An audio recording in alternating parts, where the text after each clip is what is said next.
It's Sunday, September 16th, 2018, and this is the Product Mentor Talk. Today we're joined by one of our mentors, Joni Hoadley, to lead a talk on metrics that matter. Forget the vanity metrics and measure key outcomes. Joni Hoadley is product management coach and consultant. And for those of you maybe just joining us for the very first time, along the bottom of your screen, you're seeing happy little faces down there. Those are mentors and mentees from the current session of the Product Mentor program. The Product Mentor is a global initiative where we pair up mentors and mentees from all around the world to make better product people and better product decisions and better products too.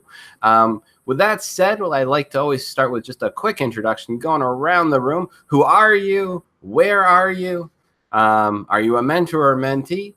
Let me start with the person closest to me, and we'll start with Magdalene. Magdalene, about yourself. Hi, good morning. My name is Magdalene. I'm here in San Francisco, and I'm a product manager. I am also a mentee, and my mentor is Andrew. Excellent. And over to Jordan. Good morning. I'm Jordan Bergtram. I'm a product management consultant and a mentor in the program, paired with Sean Raftery. Excellent. And over to Joni. And good morning, good afternoon. Who knows where you are in the world? Joni.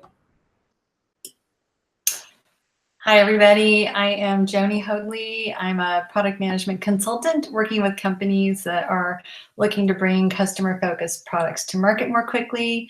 I'm a mentor in the program, and I'm based in Santa Barbara, California. Excellent. And over to Hannah. Hi, everyone. My name is Hannah. I'm a product owner at PW on Health, and I'm a mentee in the program. My mentor is Patrick Hoffman. And Daphne. Hi, I'm Daphne. I'm Senior Product Manager at Tesco, also in retail.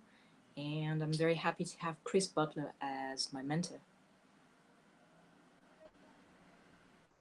Excellent. And I am Jeremy Horn, aka the product guy, and I'll be moderating here today. I'm surrounded by lots of monitors, so you might see me get a tan as I do this. For those of you joining us, so basically you can post your questions. If you're watching us on YouTube, there's a little chat along the side of the video there. You can post your questions there, as well as if you're joining us, if you can go to theproductmentor.com/live. Along the top of your screen, you'll see a video, and just below that, you'll see a chat window. Post your questions in there, and I'll pass them along to the mentor in fairly real time as they speak. I usually wait for a good moment to interrupt them. That said, if it's topical, I'll interrupt them as quickly as I can. But if you have more generic questions about product management, life, about things of that sort, just broader questions, I will still pass those along to the mentor. I'll just usually save those for the end of the talk. With all of that said, let me hand it over to Joni to take it away. All right. Thanks, Jeremy. Get this going.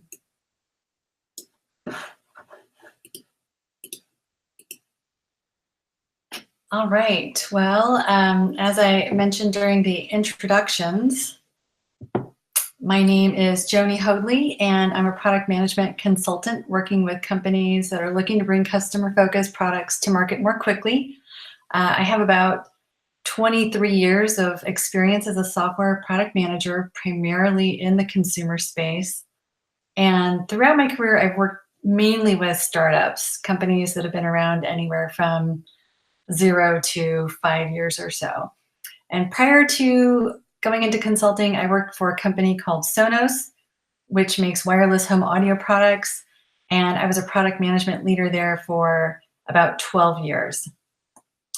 So today, I'm going to be talking about lots of different types of metrics. I'm going to break it down into the good, the bad, and the ugly.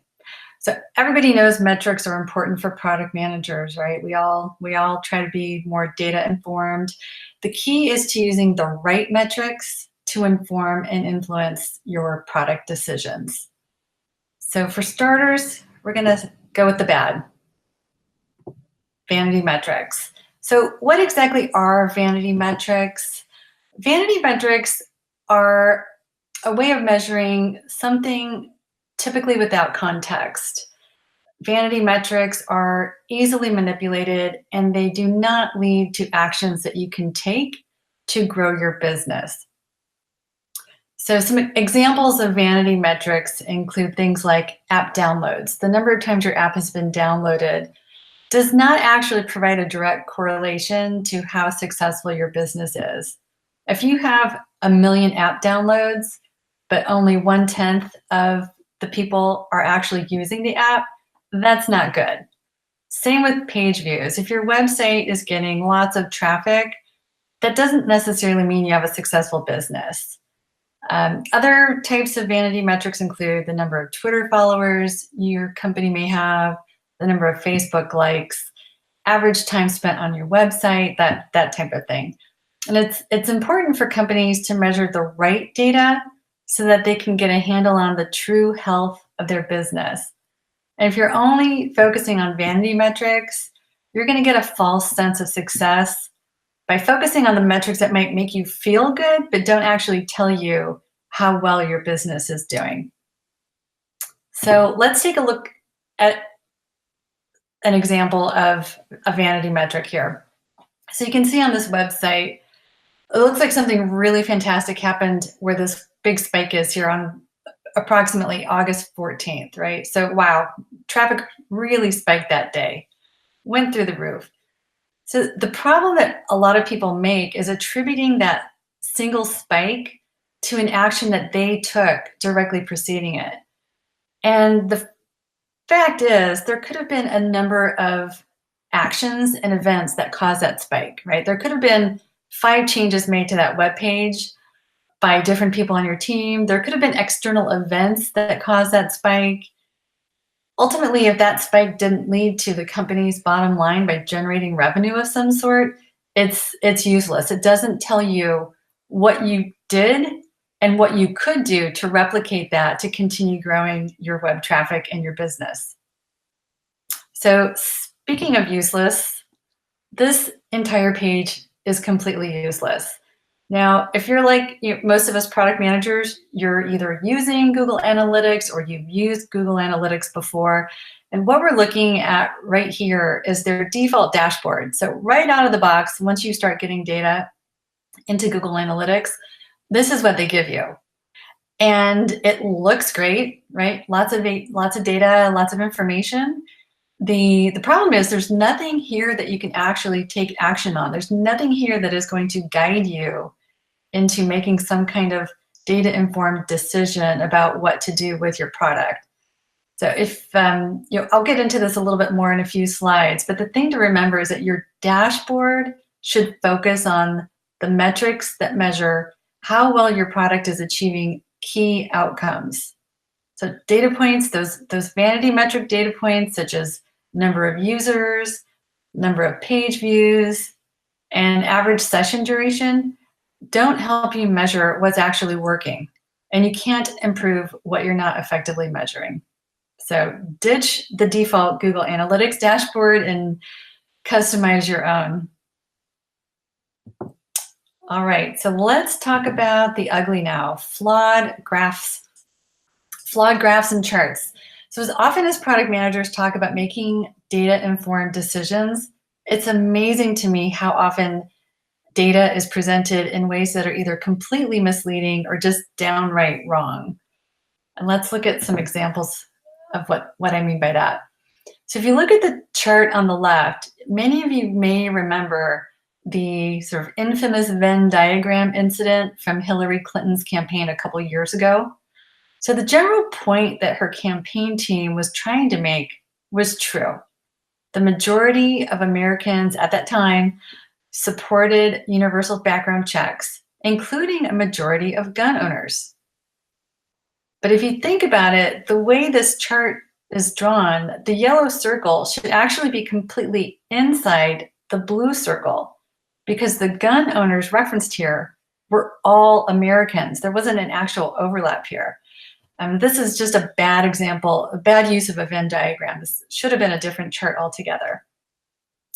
In the middle example from Google, it looks like the email designer messed up the donut chart. So if you look at 41% of people who own a voice-activated speaker says it feels like talking to a friend or another person. So 41% is the key data point. But if you look at the donut chart, the green line goes around more than half of the circle. So it appears that whoever designed this, they got the data points flipped, and the green actually represents 59% of the people who don't own a voice-activated speaker and feels like they're talking to a friend or another person. So double check your work. Make sure you've got that represented correctly. And the chart on the right is just atrocious for a number of reasons. It looks beautiful, right? Somebody clearly took a lot of time to create this visual. It's bad though, because if you follow the use of colors, you'll see that each of these countries has a different color. You have Iceland, Finland, Portugal, and Spain, all nicely represented with different colors. And then all of a sudden it shows the UK, Denmark, Australia, Venezuela, and Kenya with the same color, implying that they're somehow part of the same country. So that's horrible. If I was from one of those countries, I'd be a little offended, I think. And the other strange thing about this is it puts the United States, which actually has no paid paternity leave, at the center of the universe as far as this chart goes, which is completely ludicrous. So bottom line is this chart actually would have been much more effective if it was presented as a simple bar chart.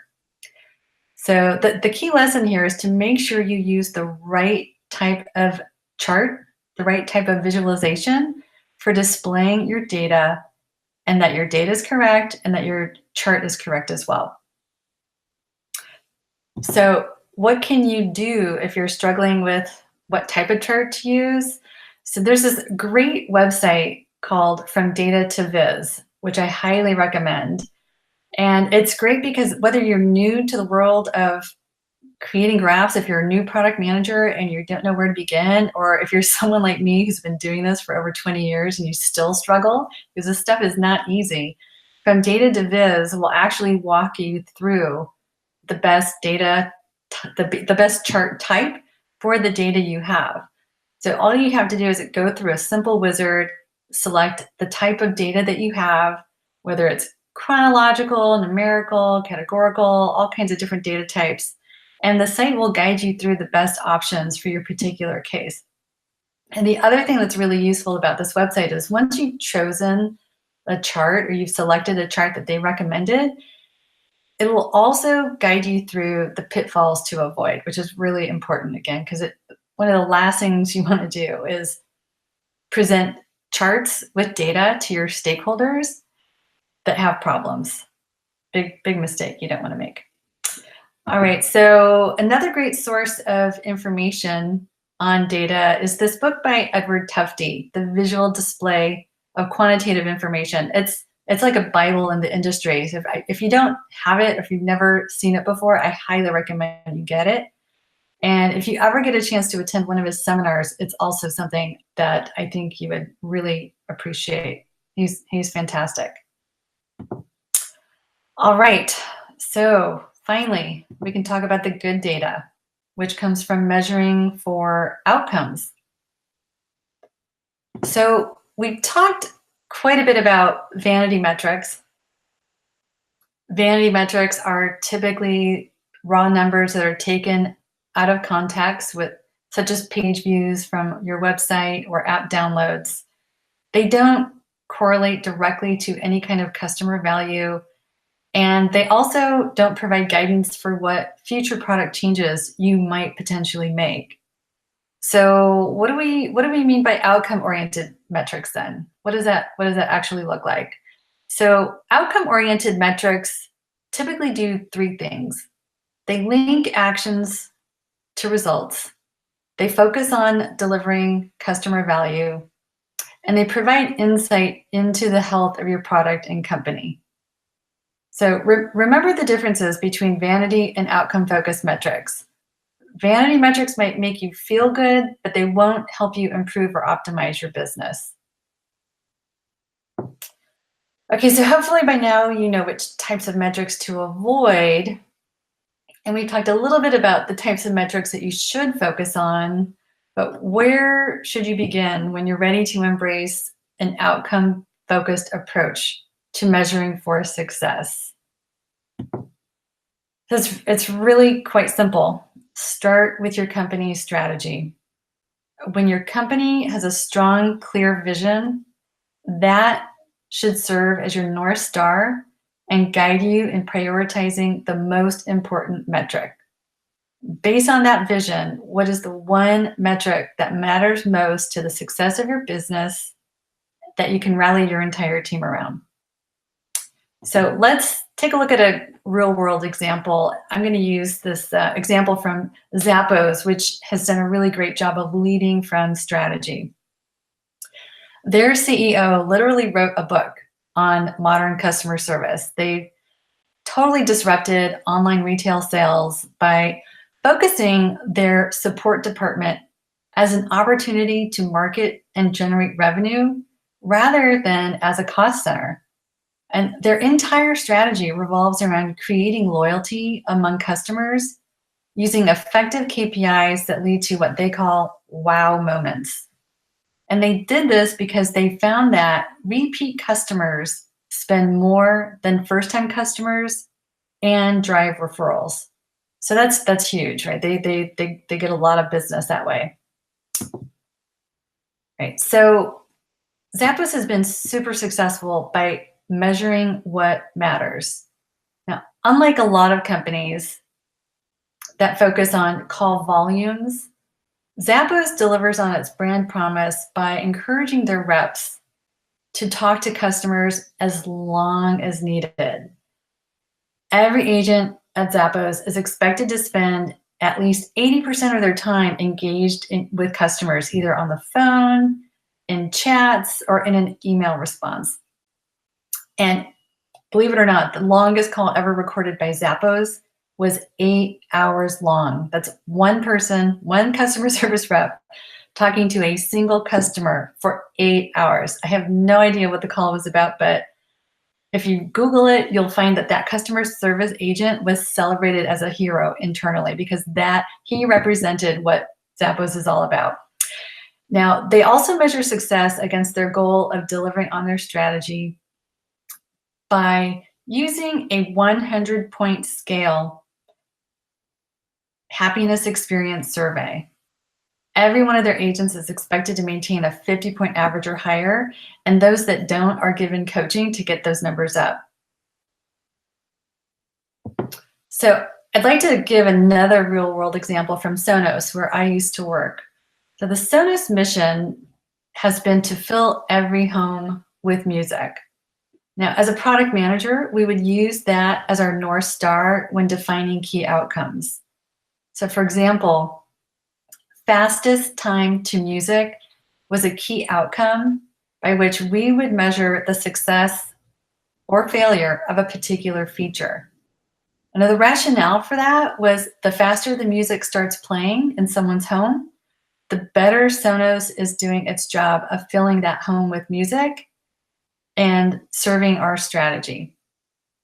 So ask yourself this: what is the key outcome you can focus on and set actionable KPIs against based on your company's strategy? So with your strategy in hand, with your company's strategy in hand, I recommend selecting a useful framework for measuring key outcomes. And the one that I like to use is Pirate Metrics. So Pirate Metrics is credited to a guy named Dave McClure, who came up with this framework back in 2007. Yeah. Hey, Joni, we just had a question come in. I don't know if you can speak to this, but let me ask it to you. It's relevant to what you were just talking about regarding the Zappos example you were just speaking to. Marcella was asking, how can only call time be a metric to drive decisions? And I was wondering if you might want to speak to that a little bit.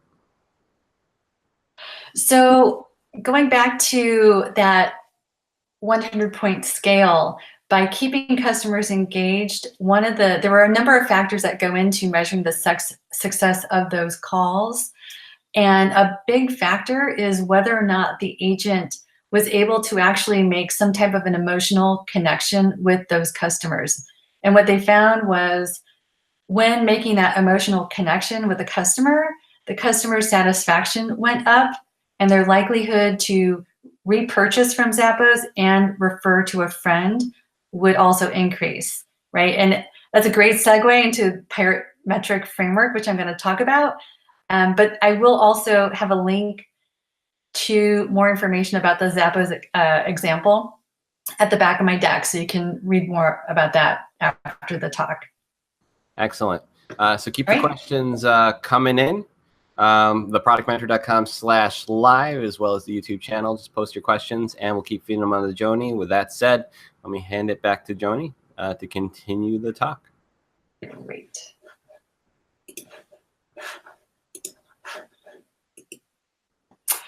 Okay, so as I was saying, Pirate Metrics was actually was credited to a guy named Dave McClure. I'll include a link at the end of my presentation so you can go back and watch his video. I highly recommend it. He's very, very entertaining. Ultimately, the Pirate Metric framework is broken down into 5 key components.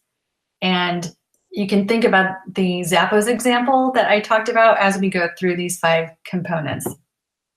So first is acquisition. How well are you getting customers to your site or your app? Second is activation. Are your customers having a great first run experience? Third is retention. How often are your customers coming back? So again, with that Zappos example, right? The Zappos found that repeat customers spend more money than first-time customers and drive referrals. So retention is a key data point for Zappos. Referrals. Are they telling others about your product? Again, the Zappos example, right? Their business is thriving based on referrals. And last but not least is revenue. Are the customers paying for your service? Are you able to monetize your customers? So some of these are more kind of B2C focused. Some of them are applicable to B2C. Things like activation, retention, and revenue obviously can apply to either B2C or B2B. So keep that in mind, and let's dig a little deeper and come up with some other examples to help you better understand Pirate Metrics. So let's imagine that we're product managers for lynda.com.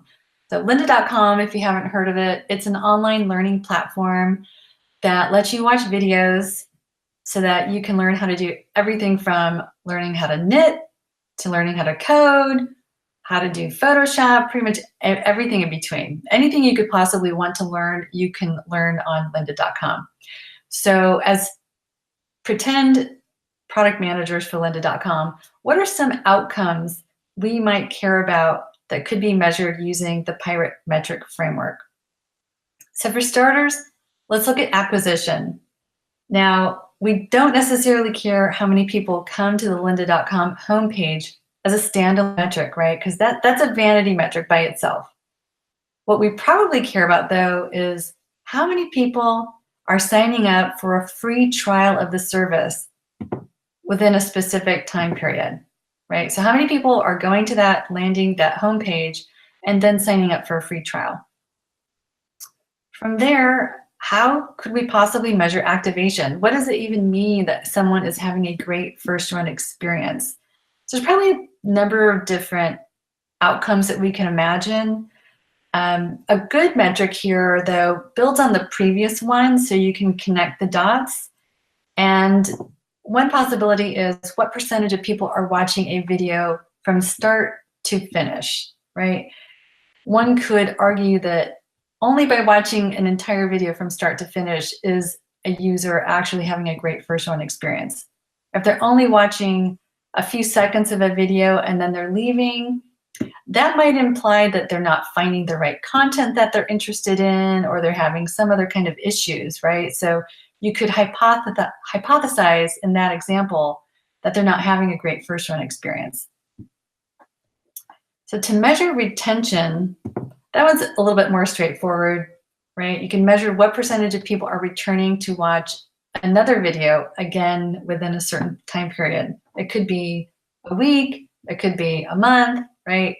Different companies are going to have different time frame that they're worried about. The thing to keep in mind though is you're really focusing on an outcome based on what your customers are doing. Okay, moving on to referrals. So for measuring referrals, we could measure what percentage of people are sending links of videos to their network. There's probably other examples for how you can measure referrals. Some companies like to measure NPS, also known as the Net Promoter Score. And if you're not familiar with NPS, I'll talk about this more in a few slides, but it's basically a score that's derived from asking customers if they would recommend your product to friends or colleagues, right? So it's sort of a way of gauging referral. So last and probably most important, especially if you work for a SaaS company, is measuring how much revenue your customers are generating. ARPU, or average revenue per user, is often the top line metric for a SaaS business. So how might we go about measuring that in the lynda.com example? One possibility would be to measure the percentage of people who are paying for a monthly subscription, right? How many went from signing up for a trial to paying for that monthly subscription? And that's typically referred to as your key conversion rate. All right, so now that you have a framework to help you identify all the possible types of outcomes that you can measure, your head might be exploding right now because there's so many different directions that you can take this. Let's talk about how you can harness this information and put it into practice. And it really boils down to 4 key steps.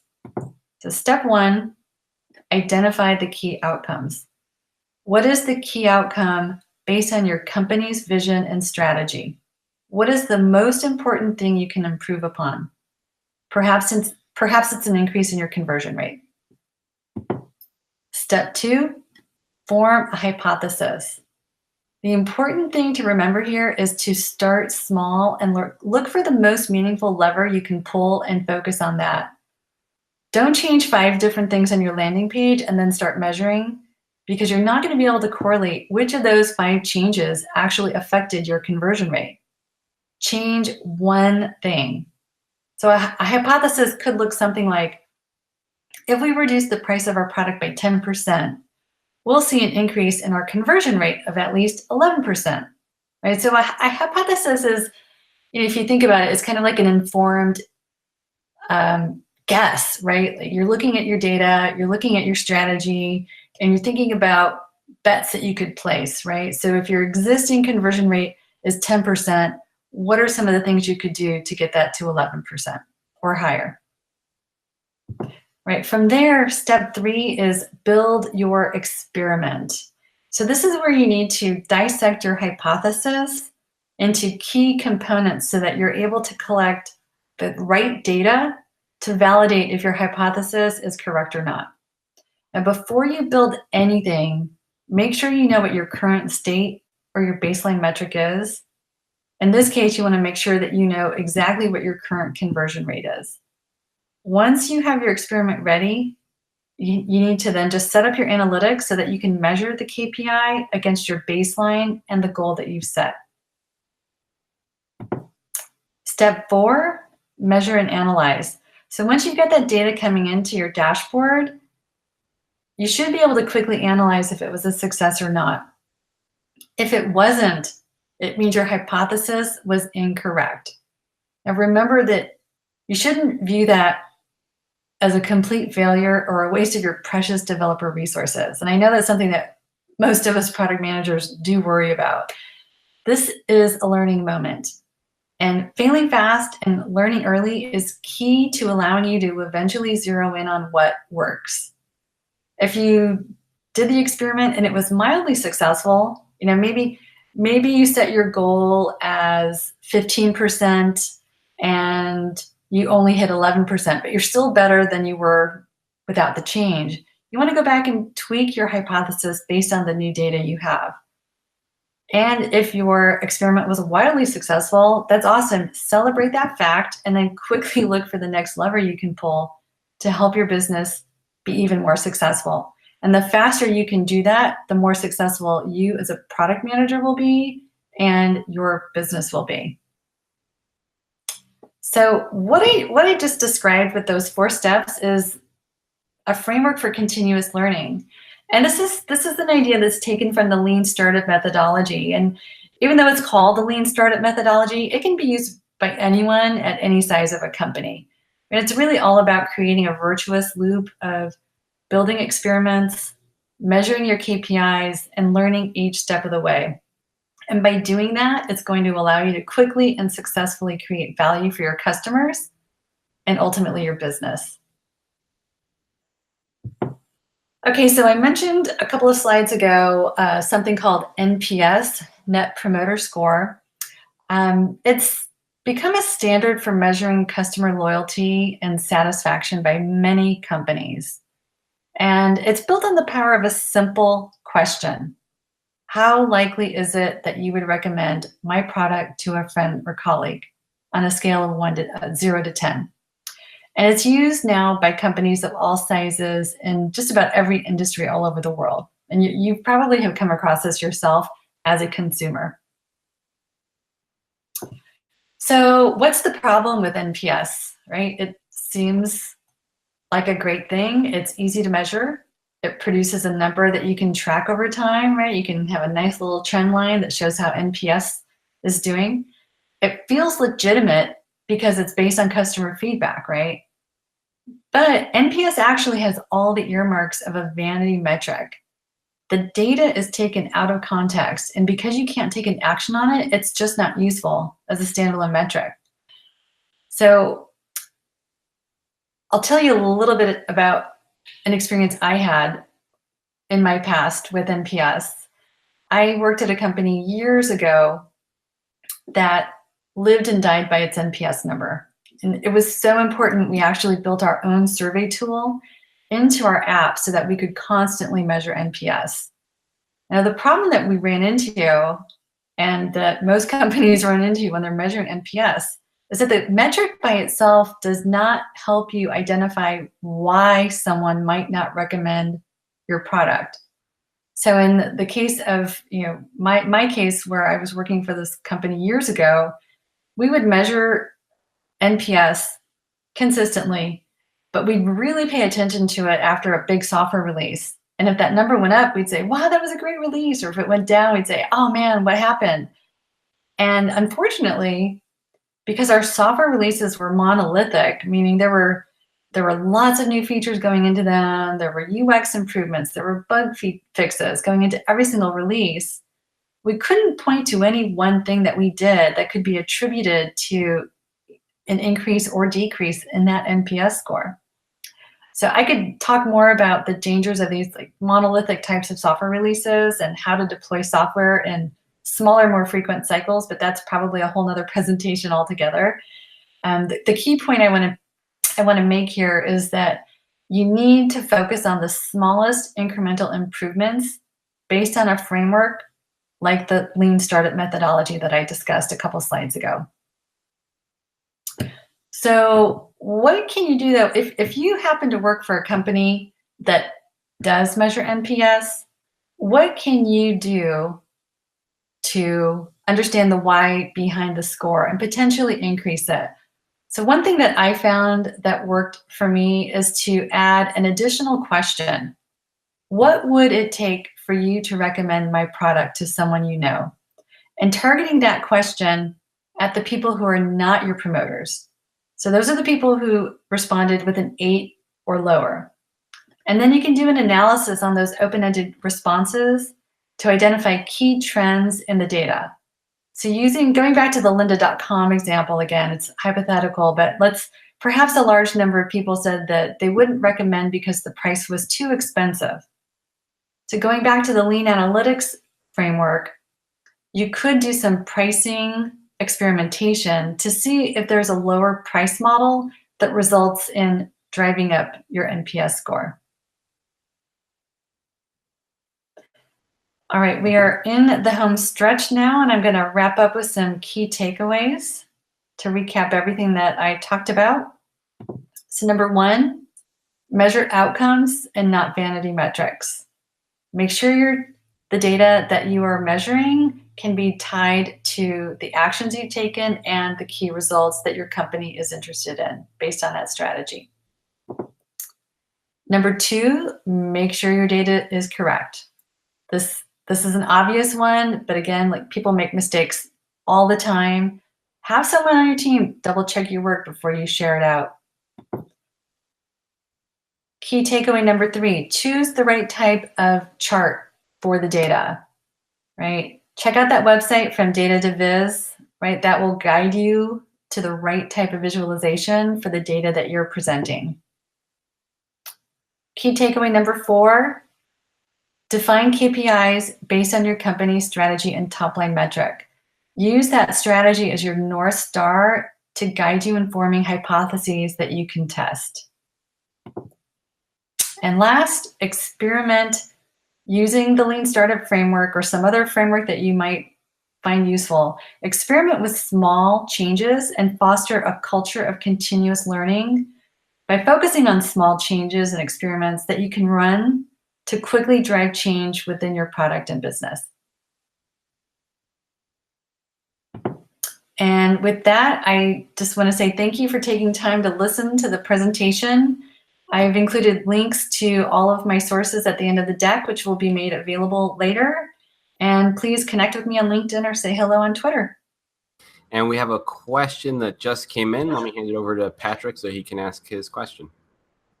Sure. So it's a question around the NPS side. And, you know, you mentioned it kind of as an overarching number, but have you ever seen companies slice it down to a more finite set so that you're asking it kind of gates that the customer goes through, for instance, not only like right after purchase, but at a key inflection point in their usage or at exit, as well as, do you tend to see the NPS done standalone from any other data points, or when companies look at it in addition to like sharing with investors or others, do they put it in the proper context of, you know, customer segments, et cetera? So typically what I have seen is NPS is measured standalone, right? Most examples I've seen, companies will send a follow-up email, or they might pop something up within the app asking that NPS question, and it's then kind of measured as a standalone. I know at a company I worked at recently, we were able to actually connect the NPS scores to our customer database, and then we could slice and dice and say, okay, the people that typically responded as promoters look like this, right? And the people who were detractors have these kind of fall into this category. So, you know, depending on the company and how rich your customer database is, you could potentially connect NPS to those other data points and use that in like communicating with your board, for example. But I think from my experience, most companies just measure it as a single standalone metric. Now, measuring satisfaction at key points in the interaction that a customer has with your product, I've seen that done quite frequently, not using NPS, but just using a general, like the one I've actually like a lot is, I'm not even sure which company does this. It might be a company like Intercom, but you know, they show people a happy face, a meh face, and then a sad face, right? And they'll say, hey, how did that make you feel, right? And you just click on it, and then you quickly let the company quickly gets data from their customers on, hey, okay, this person just went through the onboarding flow, and X% gave us the smiley face, Y% gave us the sad face, right? And then you can kind of dive in and figure out you can form a hypothesis based on, okay, well, if 60% are giving me the sad face for the onboarding experiment, what are some hypotheses I can form about that experience and small tweaks that I can make and experiments I can try to get that number, the sad number lower, right? And drive up the satisfied, happy number. Excellent. Excellent. So With that said, we're going to wrap up, and I'd like to thank our speaker, Joni Hoadley, for today's discussion of metrics that matter. And as always, the presentation will be posted on our SlideShare channel. And a big thank you from me, Jeremy Horn, also AKA the Product Guide, everyone else who joined us today, and the Product Mentor. And don't forget, if you're interested in being a product mentor like today's speaker, Joni, to product people of all sorts all around the world, please visit theproductmentor.com and sign up today. And also, if you're looking to fill a new product job with a great product person, visit our very own free-for-all job board at theproductjobs.com. And with all of that said, thank you guys, and I'll see you guys all next time.